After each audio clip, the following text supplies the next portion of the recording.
En el Día Internacional del Rescatista, la Secretaría de Marina Armada de México rindió un homenaje a los marinos navales que llevan a cabo operaciones de búsqueda y rescate en el mar, aire y tierra en apoyo a la población civil. En su mensaje, el subsecretario de Marina, Eduardo Redondo, exaltó su labor al decir: ustedes representan el espíritu de servicio que define a la Secretaría de Marina. Esta institución exalta las acciones de las y los marinos navales.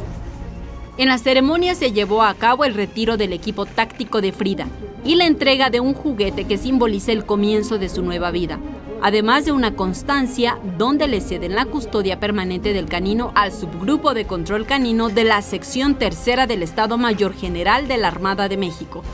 Frida, como marino naval, has enaltecido el nombre de nuestra institución. Has cumplido tu misión con honor. Has unido el corazón de México. Buena mar y mejores vientos a nuestra querida Frida. Frida nació el 12 de abril del 2009.